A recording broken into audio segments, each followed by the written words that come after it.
was upstairs just verifying that we're not waiting on someone. And I'm going to spend some time with us tonight talking about He is Coming. This is a Mike Winkler book. We've had several of these in our adult Bible classes throughout the years as well. And so we'll just open up our Bibles together, and obviously please make comments and ask questions. But either way, we'll do that, and just want to welcome everybody tonight. Do we have any prayer requests before we start? So great to see that lovely lady right back there, certainly Miss Beverly.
One that I think is very interesting, which is just entitled, He is Coming, Do Not Quit. So the first thing I think about is at times we can become anxious. At times we can become concerned. There are some things in life that cause us some issues with that. But the one thing we are guaranteed is He is coming back, right?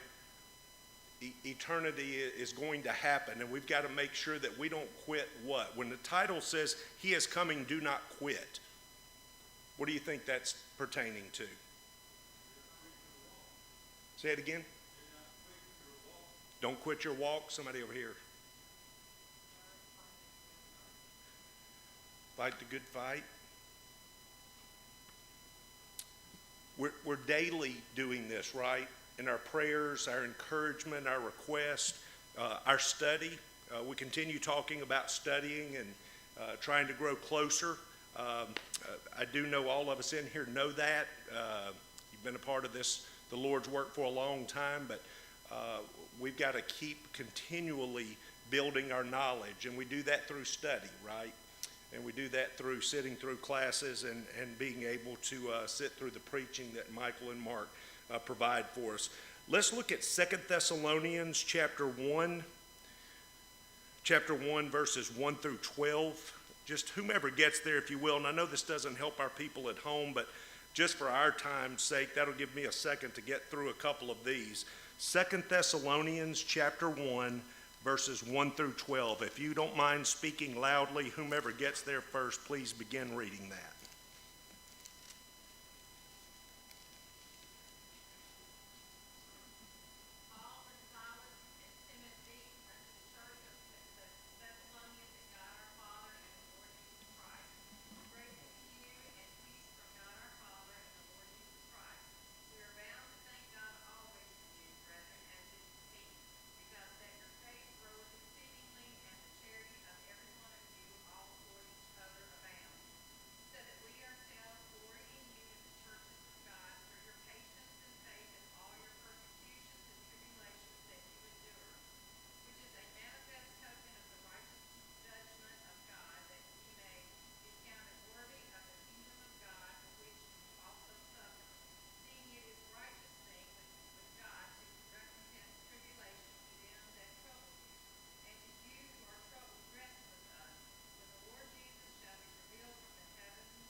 Thank you for reading that. Again, for those watching on YouTube, 2 Thessalonians chapter 1, verses 1 through 12. Julia, thank you for reading that. The verses 3 and 4 is the heading in my Bible says Thanksgiving. But as we come out of that, it's the judgment at Christ's coming. And it can certainly be an intense thought if you allow it to be, as it is very descriptive of what happens if we do quit and what happens if we don't do the right things. It says, we have all heard it, quitters never win and winners never quit. Yet this little quip is a very biblical principle as evidenced by Demas and the Apostle Paul. Demas quit and forsook Paul, 2 Timothy chapter 4 and verse 10, if you're keeping notes. Paul remained steadfast and consequently anticipated his crown of righteousness, 2 Timothy chapter 4, verses 7 and 8. And if we stay focused on the truth that Jesus is coming, it will steady our steps so that we can persevere to the end of time. We were, and I hope y'all don't mind me saying this, but when I first sat down and I was looking up, got the announcements tonight, and I was looking over and I was talking to Sister Bonner and Judy, and of all things, we were just talking about stuff like, you know, when you pass away and just the planning for it and those types of things. Do you find it to be easier, more difficult, or no different the older you get in concentrating on what our real focus is for here on earth? What are your thoughts on that? Do we need a reminder at times? Do we get caught in ruts? Any thoughts?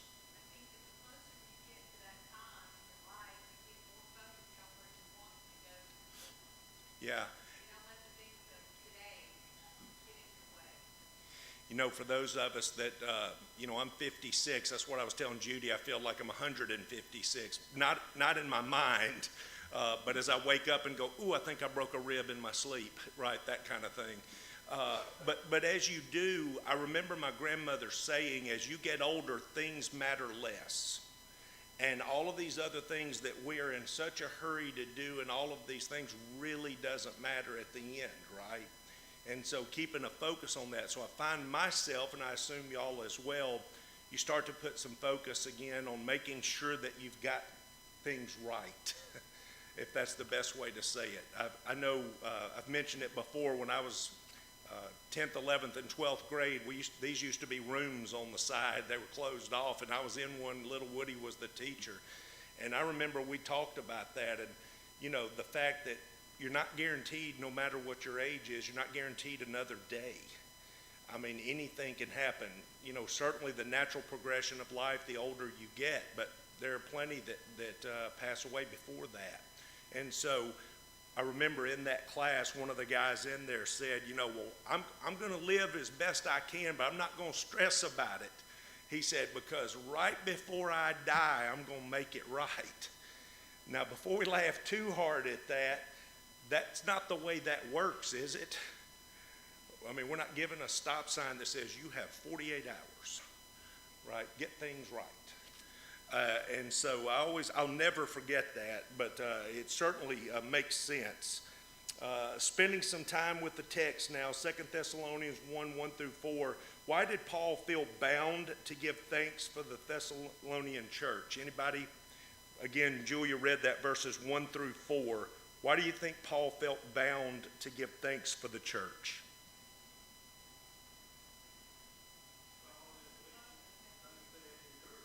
They've been through a lot. Yes. Why was Paul so eager to boast about the brethren there? Same thing, right? The Thanksgiving part of that. 5 through 7, verses 5 through 7. According to Paul, what was a righteous thing with God? Look at verses 5 through 7 there, 2 Thessalonians chapter 1. Say it again. Yeah, worthy of the kingdom, certainly. Also 5 through 7, how did Paul describe Jesus' return from heaven? Again, look at 5 through 7.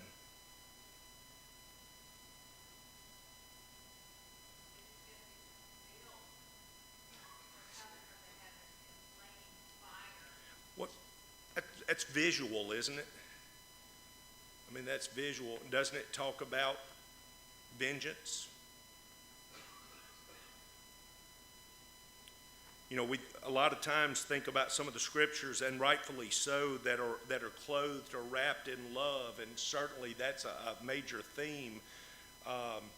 But if you go back to the Old Testament, it was a violent world, wasn't it? And as we start talking about what happens with judgment, I think we're all praying, hoping, studying together and helping each other to make sure that we only have one option. But the Bible's very specific about the fact that there will be people surprised, true or false. How do you think that's possible? How can it be possible?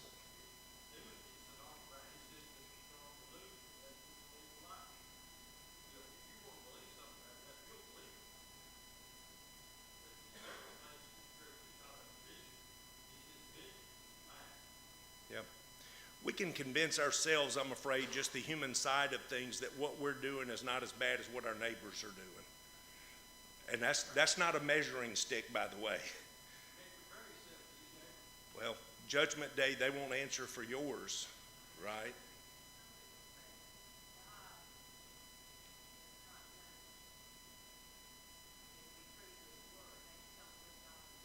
Right.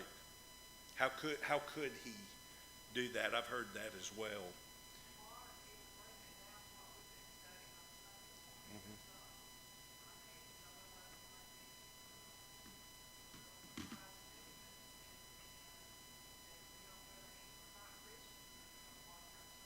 Yeah.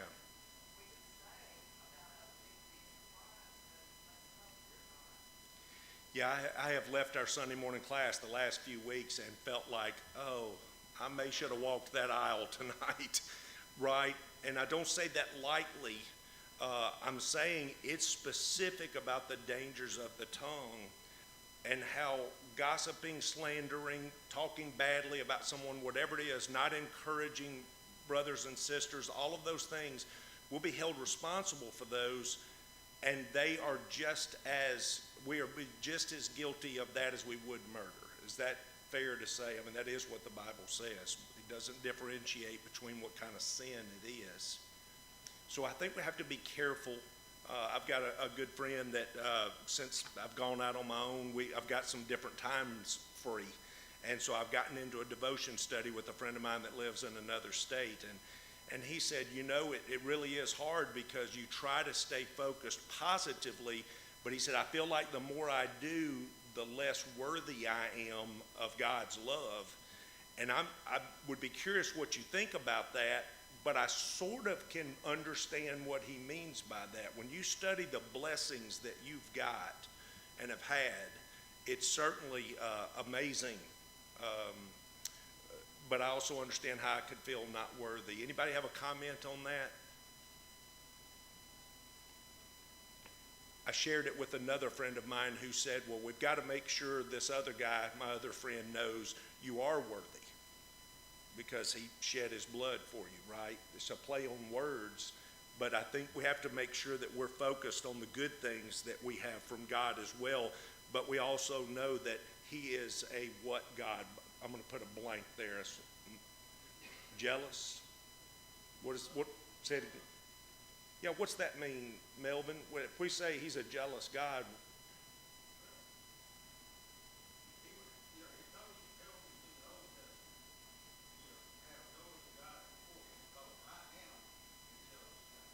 yeah. And so when you say anything, you've opened kind of up a box there. Right.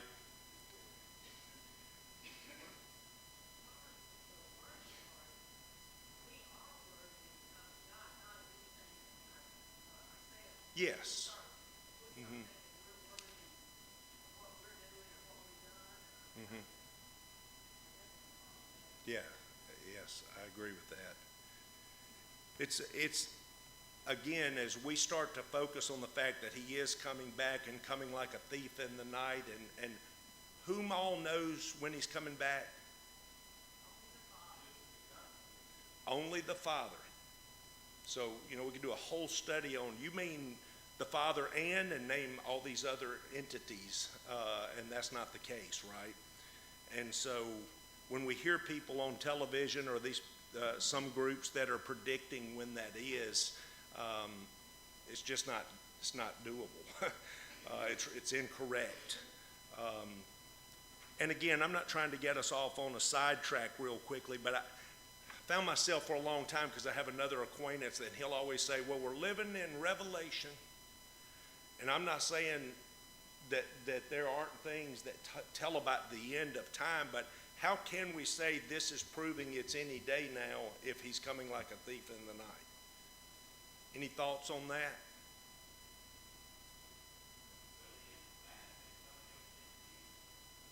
Yes.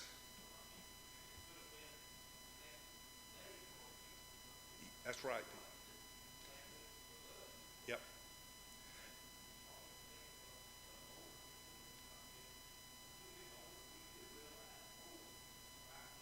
Yes, sir.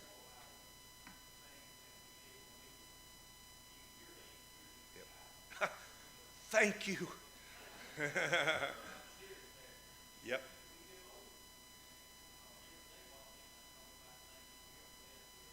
Yes. Run and go. Sure.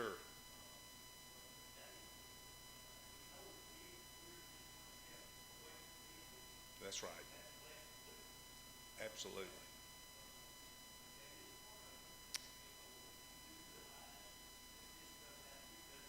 Yeah. That's right.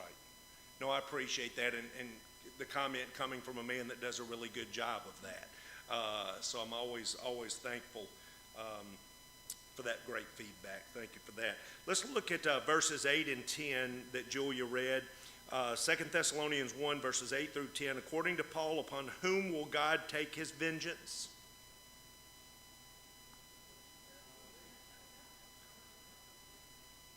All right, let's keep it in 8 through 10. How does Paul characterize God's punishment among the disobedient? So we've said that whether you've been a part of the Lord's church your whole life or whether you're new to it, when we always hear eternity, have you ever sat down and really tried to think about what that means? And I assume the answer is yes, you have, but have you been able to describe it in your brain? Because if so, share it with the rest of us. Right, right, right.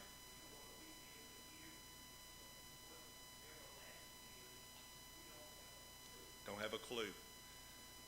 And hopefully that keeps us in check even more as we're looking for him coming. Mr. Ray. I've heard somebody say about eternity that it's like if you have a little sparrow getting one drop of water out of the Atlantic, flying across the U.S. and emptying it into the Pacific. You know, that's a blink of an eye. It is. Eternity. Yep. Like that, take it out of one piece, put it in another, it all comes back to the same place. It's everlasting. Everlasting. And I heard a speaker one time, and it's from the hell part of it, and that is picture a match burning, and it's on you, but it never burns out. And it's, of course, way worse than that. But if you start to think about where we don't want to spend eternity, those are things that also can help us keep in check, that it's never ending. There's no do-over. There are all of the biblical examples we have about how bad that will be if we haven't lived the proper life. And through God's love and forgiveness and grace, certainly, and I know we know that. 2 Thessalonians 1, 8 and 10 still, Paul stated that Jesus upon his return would be what? Say it louder. Glorified. Do you feel like you glorify God? Anybody in what you do or say? And I don't mean you're not being humble right now. What can we do to glorify God now? Love our neighbor as ourselves. Everything we possibly can. That's right. That's right. Again, it's hard because the world is peoply, don't know if you've ever heard that before. But some days you wake up and you go, today's going to be the greatest day ever, and then here come the people, right? And you go, ooh, man, I should have prayed a little differently or a little more diligently or been very specific with it. But in the same token, we flip that coin with ourselves, and we are to be encouragers. It's why we be a Barnabas. It's why we have that as a part of it. And I think this congregation does a great job of that. But it's also scriptural, isn't it? Encourage one another? Yes or no? Yep. It's helpful to keep that in mind. Verses 11 and 12, what two things did Paul pray for in regards to the church at Thessalonica?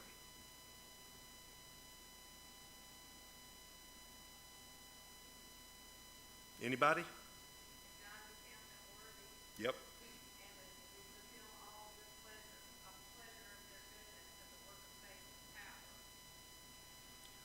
Worthy of his calling is exactly what we were just talking about a couple minutes ago. Are we worthy of that promise that's been made and the sacrifice that was made? We are. He loves us, certainly. So some of the things we want to make sure that we remember as we move on in this lesson tonight, that verses 1 through 5, do not quit. So now, just to kind of help us as we go through the next two issues dealing with that, when we say do not quit, what is an example that could cause us to quit the good walk, the walk in our faith, praising God, worshiping God? What's something that could make us quit?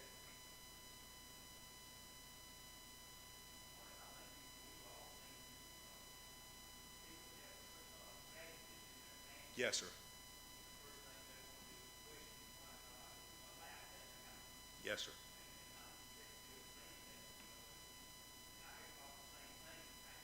Right.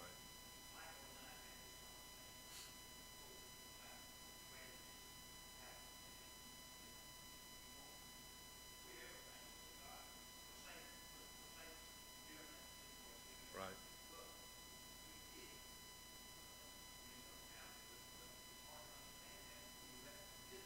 Yes, sir. Now, I know there's several among us that have had major loss, and that's where, again, we've got to be there for them as well during that time as Christians, showing God's worthiness of our praise, doing that by helping each other get through those things. What else? What else can be a reason why we would quit our walk?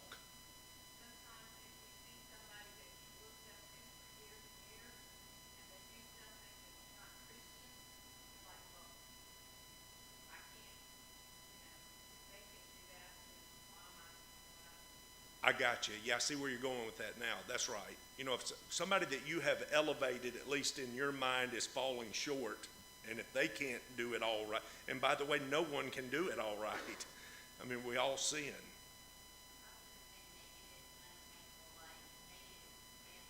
Yeah. Yep.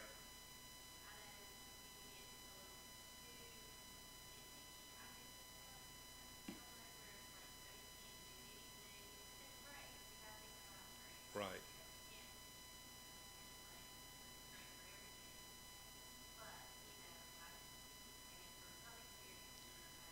Yeah, it's overwhelming, Tina. Mm-hmm. Yes. Well, we've told that story. It's been told a million times, so y'all forgive me because of my repetition. But when I think about what she just said, I think about you get in the right state of mind and you say, Lord, help me. Help me as I leave here. And one thing I'm going to work on right away is patience. And then when you're pulling out of the parking lot, you start honking your horn. You didn't even get out of the parking lot and you've already fell, right?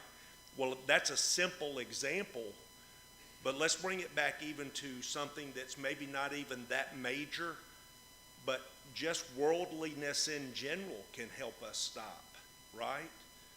When we're driven by things, is it wrong to have things? No, not necessarily. But if those things and those achievements are causing us to fall short in our worship, in our walk with God, then yes, it is wrong. And there's something that can cause us to quit. Again, I hope that we reach everybody in Panola County, Lafayette County, surrounding area, Tate County, all the areas around here and the world. But you can think in your mind right now, who's not here tonight? And I don't mean they're just missing tonight. I mean, they may have been gone 3 or 4 years. That happens, right? People, it becomes easier not to go to church at certain times. And you go, well, they shouldn't be that way. Well, it depends on what our focus is on, right? You know, I've had jobs where I had to work on some Wednesday nights and stuff. I battled with it the whole time. So anyway, that's something that can help us to remember, do not quit. The second one was do not quit. Remember that God is just. 2 Thessalonians chapter 1, verses 6 through 10. So when you hear somebody say God is just, what comes to your mind?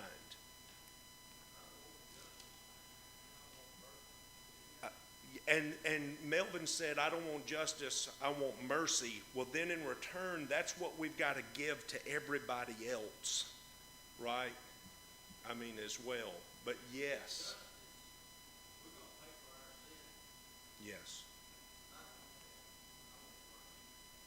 And again, don't forget to hand it out. That'll be what helps you get that mercy as well.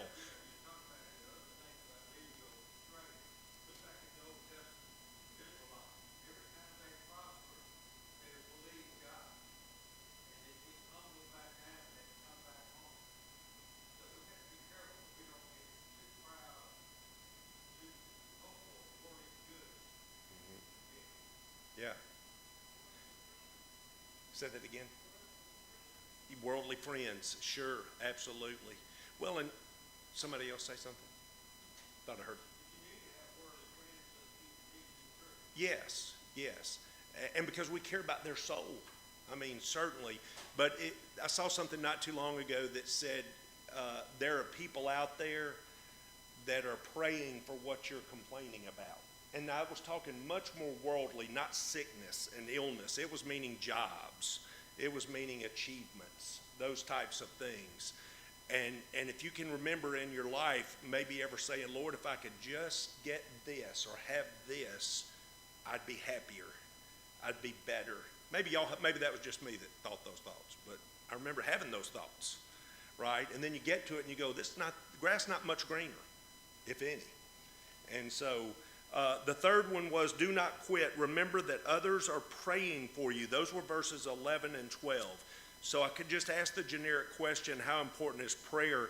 But let me ask you, and there's several that may not want to speak up, but if you don't mind sharing with everybody what the power of prayer means to you.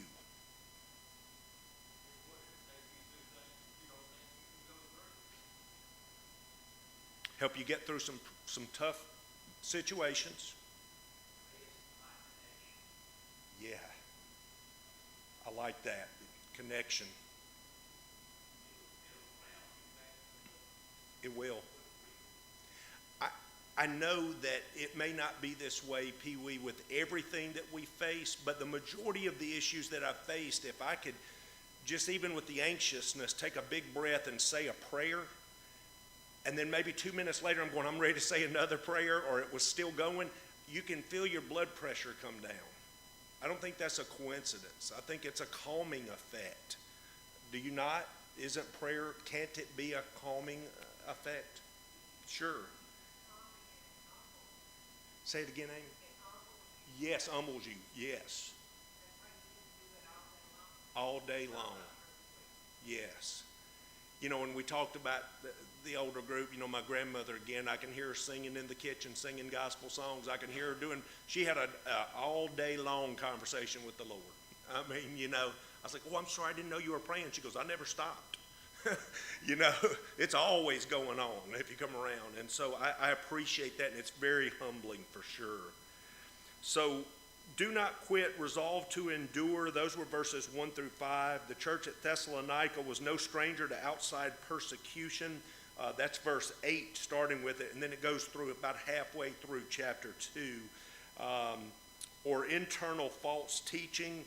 Accordingly, the Apostle Paul wrote his children in the faith, encouraging them not to quit. And sometimes we do need each other to do that, right? because you know somebody that's struggling right now. Maybe it's an illness, maybe it's something that people are struggling with. Prayers matter, don't they? Make you feel a lot better, makes you feel closer, and like Todd said, the connection part of that. Paul encouraged the Thessalonians not to quit by words of commendation. The apostle praised them, saying, "Your faith grows exceedingly." I love that part of it, right? The word translated grows is usually only one time in the New Testament, used only once, and describes a vigorous growth, one that was beyond all expectations.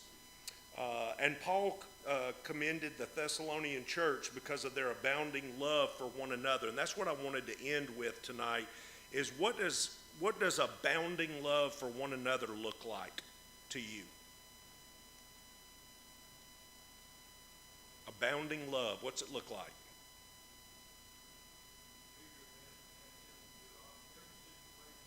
Mm-hmm. Yep.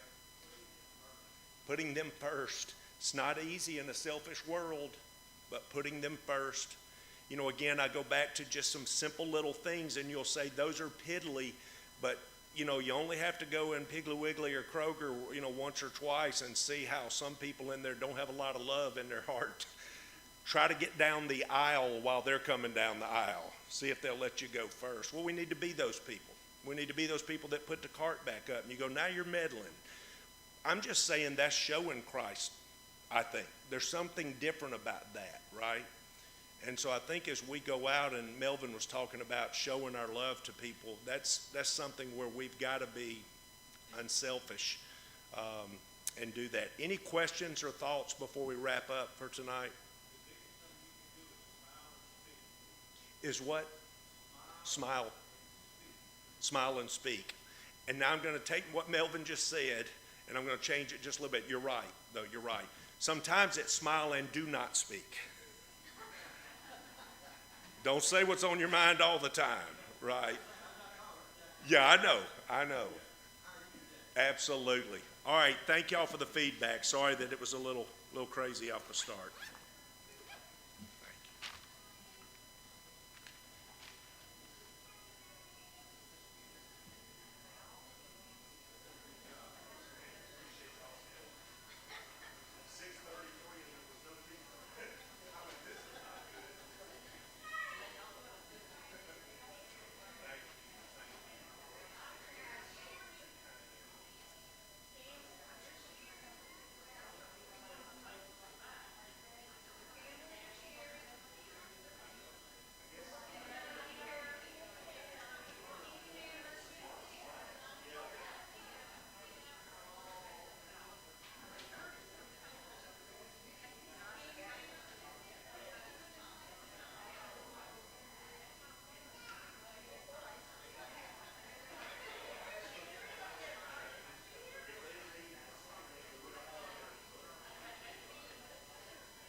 Well, good evening, everyone. Welcome to our midweek Bible study, our devotion time together. Hopefully you've enjoyed the classes tonight, and certainly thankful that we're all together right now. Just a few brief announcements. Of course, as always, we welcome any visitors that we may have. If you have anything you need, please let us know. Caden Bates will have surgery at Le Bonheur tomorrow morning, so let's remember sweet.